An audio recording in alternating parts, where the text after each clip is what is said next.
नमस्कार साथियों, मैं गार्गी सारस्वत एक बार फिर से आपका स्वागत करती हूं टारगेट विद अंकित की बड़ा सवाल सीरीज में, जहां आप और हम बात करते हैं उन मुद्दों पर जो एक जागरूक समाज में, एक सभ्य समाज में बेहद जरूरी हैं।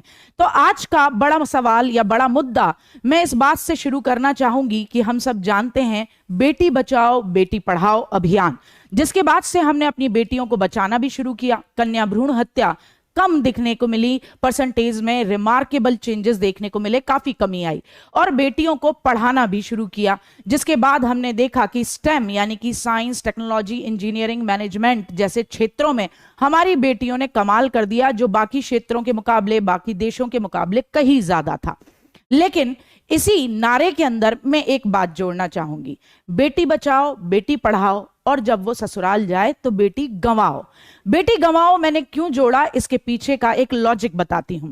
हम अपनी बेटियों को पढ़ाते हैं, उन्हें घर में लक्ष्मी बना के रखते हैं, और ये भी महसूस कराते हैं कि आप हमारे लिए किसी भी बेटे के बराबर हो। बहुत अच्छी बात है, समाज सभ्यता की तरफ बढ़ रहा है, प्रगतिशील हो रहा है, बहुत अच्छी बात है। लेकिन वहीं दूसरी तरफ जब ये बेटियां कुछ बन जाती हैं, जॉब करने लगती हैं, तो हम उनसे क्या कहने लगते हैं कि बेटा अब देखो तुम्हारी शादी का वक्त आ गया है, जॉब छोड़ दो, क्योंकि ससुराल वाले नहीं चाहते। अगर ये बात पेरेंट्स नहीं बोलते तो जब ससुराल में पहुंचती हैं तो जो दोहरा बर्डन देखने को मिलता है, यानी कि एक्स्ट्रा वर्क, कि घर का भी काम करना है, जॉब कर रही हो करती रहो, हमें कोई दिक्कत नहीं है, लेकिन घर का भी काम संभालना होगा तुम्हें। तो वो जो डबल बर्डन मिलता है, जिसके चलते बहुत सारी बेटियां बाद में फिर या तो जॉब क्विट कर देती हैं, कईयों को तो ससुराल में एक सपोर्ट ही नहीं मिलता।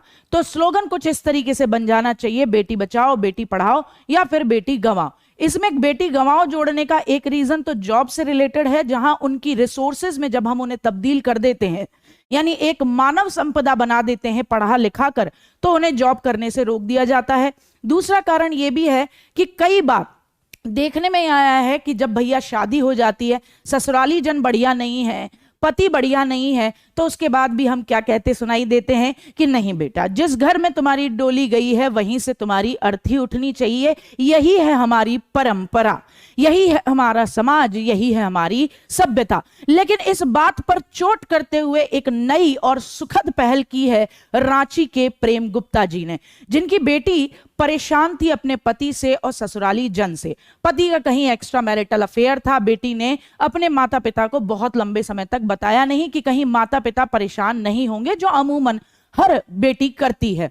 लेकिन जैसे ही पिता प्रेम गुप्ता जी को ये वाली बात पता लगी, तो उन्होंने डिसाइड किया कि जैसे धूमधाम से शादी करी थी अपनी बेटी की, वैसे ही बैंड बाजे के साथ अपनी बिटिया को वापस लाएंगे और समाज में एक मिसाल प्रस्तुत करेंगे कि बेटियां अगर ब्याह के बाद भी अपने घर में आती हैं, सुरक्षित आती हैं, तो इससे कुछ भी बड़ा नहीं है। प्रेम गुप्ता जी से जब बात की गई कि उन्होंने ऐसा क्यों किया, तो उन्होंने कहा कि भाई देखिए, जैसे हम अपनी बेटियों को धूमधाम से विदा करते हैं, अगर वो सुखी नहीं है, ससुराल में पति से प्रताड़ित हैं या ससुराली जन से प्रताड़ित हैं, तो हमें धूमधाम के साथ अपनी बेटियों को वापस लाना भी चाहिए। और ये समाज में एक सुखद पहल होगी, क्योंकि बेटियां अनमोल हैं। उससे पहले कि मेरी बेटी सुसाइड कमिट कर लेती या डिप्रेशन में चली जाती, मुझे ये सबसे अच्छा तरीका लगा, जिसमें उनकी माताजी ने, यानी प्रेम गुप्ता जी की माताजी या साक्षी जो बिटिया है, उसकी दादी जी का भी पूरा सहयोग रहा।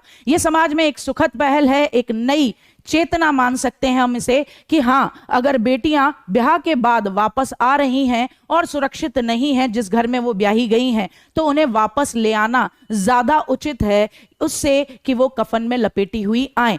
आप क्या मानते हैं प्रेम गुप्ता जी की इस पहल को? जरूर जवाब दीजिएगा। मेरी नजर में तो ये बहुत बेहतरीन पहल है, क्योंकि बेटी गंवाने से बेहतर है बेटी को अपने पास वापस बुला लिया जाए, जिसे हमने पढ़ा लिखा कर इस लायक बनाया है कि वो इस समाज में जीवन को अच्छे तरीके से जी पाए। उस भारतीय समाज में जहां अमूमन बेटियों की ही गलती मानी जाती है अगर वो विवाह के बाद वापस घर लौट के आती हैं, कि तुम कॉम्प्रोमाइज करने में शायद चूक गई, या तुम्हें वहीं रहना चाहिए था एक लंबे समय तक, एक न एक दिन सब सुखद हो जाता। हमने भी तो यही झेला है। तो जवाब जरूर दीजिएगा। Till the time, bye bye, take care, जय हिंद, जय भारत, नमस्कार।